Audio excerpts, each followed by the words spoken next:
মৌমিতার সুস্বাদু চ্যানেলে আপনাদের সবাইকে স্বাগত।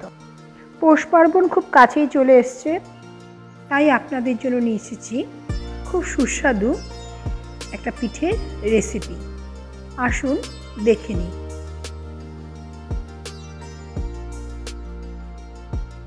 আজ বানাচ্ছি রাঙা আলুর দুধ পুলি।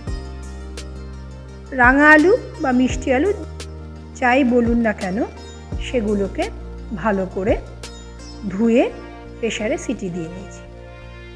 এইবার হাত সওয়া ঠান্ডা হয়ে গেলে সেগুলোকে ভালো করে খোসা ছাড়িয়ে মেখে নেব। ভালো করে চটকে মেখে নিয়েছি আর আঁশগুলো ফেলে দিয়েছি। এবার ময়দা দিয়ে দিচ্ছি। ময়দার পরিমাণটা এমন হবে যতক্ষণ না এই আলুর চটচটে ভাবটা চলে যায় ততক্ষণ আপনাকে ময়দা মিশিয়ে যেতে হবে।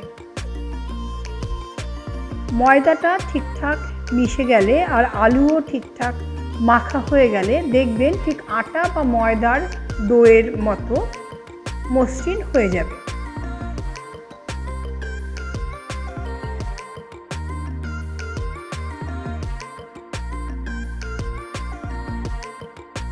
আমার আরেকটু ময়দা লাগবে, এখনও চটচটে ভাবটা রয়ে গেছে, তাই ময়দা দিয়ে মেখে নিচ্ছি।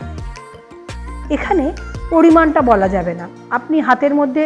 আপনার হাতের মধ্যে চটচটে ভাব লাগলেই তখনও বুঝতে হবে যে আরেকটু ময়দার প্রয়োজন। এবার ভালো করে ডোটা মেখে নিয়েছি। কিছুক্ষণ এটাকে ঢেকে রেখে দেব। অন্যদিকে আমি কড়াই বসিয়ে দিয়েছি, তার মধ্যে অল্প করে নারকেল কোড়া আর গুড় দিয়ে প্রথমে নারকেলের পুরটা তৈরি করে নিচ্ছি। নারকেলের পুরটা যখন হয়ে এসছে আমি তাতে 200 গ্রাম খোয়া দিয়ে দিলাম। খোয়াগুলো ভেঙে দিচ্ছি। এইবার খোয়ার মধ্যে মিশিয়ে দেব কিছুটা দুধ, প্রায় হাফ কাপ দুধ মিশিয়ে দিচ্ছি।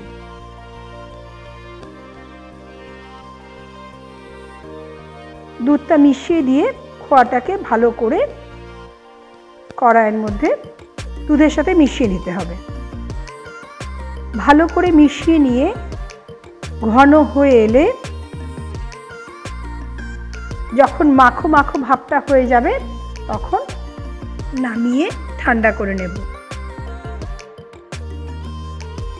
এবার যখন এটা তৈরি করছি তার মধ্যে আমি কয়েকটা এলাচ দানাও দিয়ে দিয়েছিলাম, তাতে পুরের যে গন্ধটা খুব ভালো হয়। ঠিক এই রকম ঘনত্ব হবে যে পুরটা বানাবো তার, একদম শুকনো শুকনো বা নরম হবে না।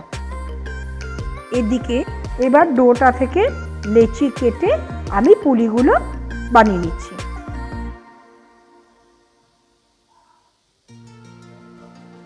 একটু ময়দা দিয়ে নিতে হবে হাতে। এবার বাটির শেপে করে নেব। ছোট বাটির শেপে গড়ে নিয়ে তার মধ্যে পুরটা দিয়ে দিচ্ছি।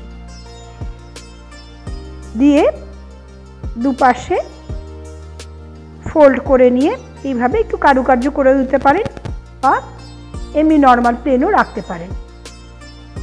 আমি একটু কারুকার্য করার চেষ্টা করছি।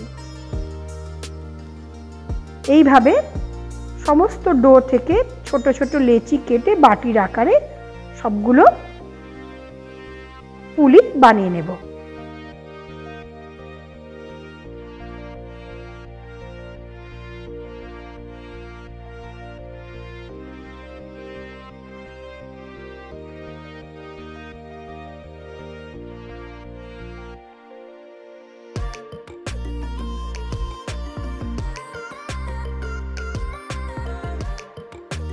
সবগুলো পুলি বানানো হয়ে গেছে।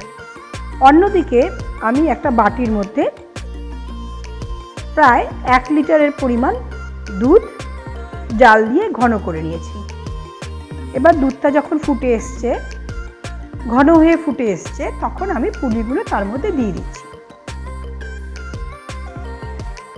পুলিগুলো দিয়ে কিন্তু দুধটা ঘন করা যাবে না, আগেই ঘন করে দিতে হবে, না হলে পুলিগুলো গলে যাবে। আমি বাটিতে কিছুটা গরম দুধ প্রথমে তুলে রেখেছিলাম, তাতে নলেন গুড় মিশিয়ে একটা লিকুইড বানিয়ে নিয়েছি। যে লিকুইডটা আমি এই দুধের মধ্যে পরে মিশিয়ে দেব। বাটির মধ্যে আলাদা গুলে নেওয়ার কারণ, দুধটা যদি দুধকে ফাটিয়ে দেয় তাহলে প্রথমেই বুঝতে পারবো, তাহলে পুরো আমার যে পুলিটা করছি, দুধ পুলিটা, সেটা নষ্ট হয়ে যাবে না। আমি শুধু নলেন গুড় দিয়ে করিনি, আমি চিনিও অল্প দিয়েছিলাম। আমার বাটিটা খুব ছোট হয়ে গেছিলো, ওই জন্য আমি কড়াইয়ের মধ্যে পরে শিফট করেছি। পুলিটা সেদ্ধ হয়ে গেছে, পিঠাও তৈরি হয়ে গেছে। গরম গরম বা ঠান্ডা বাড়ির সবাইকে সার্ভ করুন সুস্বাদু মিষ্টি আলুর দুধ পুলি। আমার ভিডিওটি ভালো লাগলে লাইক, শেয়ার এবং সাবস্ক্রাইব করতে ভুলবেন না।